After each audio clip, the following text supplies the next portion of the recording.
In this lesson, we'll learn how to automate animation with expressions. Expressions allow us to use mathematical formulas to control certain values within our scene. Let's go ahead and learn how we can use expressions to have the rotating of the outer plate of this warp hole affect the X position, or forward axis in this case, for our ship. So first things first, with the ship selected, we'll go to the motion panel, assign controllers, and go to the X position controller, and we'll assign a float expression to it. So what we get is our expression editor. Now, to give you an idea of how this works, if we wanted to, let's say, move the ship up about 50 degrees, we can go ahead and replace our 0 here, where it's currently at, with 50, and choose Evaluate. And notice it has moved up that amount. Or let's say if we wanted it to move up even 200 degrees, we can type in 10 times 20 if we wanted to, and choose Evaluate, and notice it moves up 200 more units. Alright, so I'm going to go ahead and set this back to 0.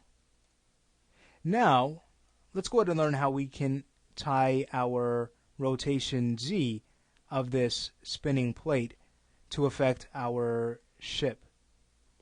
What we can first do is make a variable which would basically represent whatever value we assign it to.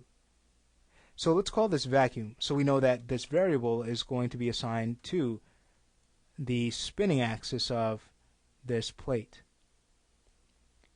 Alright, so now that that's done, we can choose Create, and we can also delete it if we no longer wanted to use it, or rename.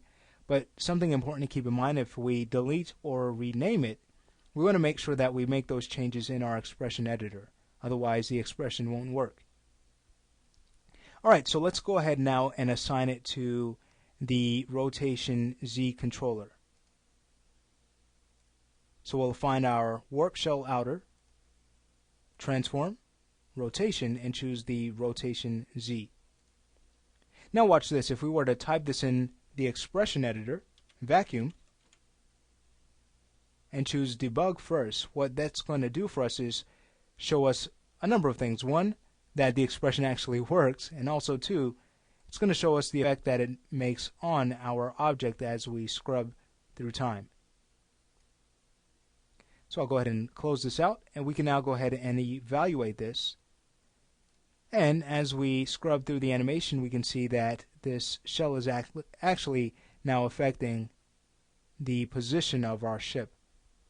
And only in the X we have free reign to animate this object in the Z and also in the Y. But the X is locked down. Alright, so if we wanted to, we can now intensify this effect a little bit more, as we probably need to. So we'll go back to our X track, and you'll see that its icon has been changed to show an expression has been tied to it. So we can go ahead and right click and go to Properties. And let's say we multiply this current amount by, let's say, 70. When we evaluate this, notice now we can basically have our ship now travel through the warp hole. So we've created a vacuum effect. So that's a quick look at working with expressions. And something else to keep in mind, if we were to go back to our expression editor, notice we have this function list of certain functions we can use to create certain changes in our value. Okay, so you'd probably want to look through that and basically experiment with what each does. And if you look through Max's documentation, that will basically show you what each of them will do to your object's value. And you can really create some nice, very interesting effects using several different functions. Alright, but again, that's a quick look at working with expressions. And in the next lesson, we're going to go ahead and take a look at working with wired parameters.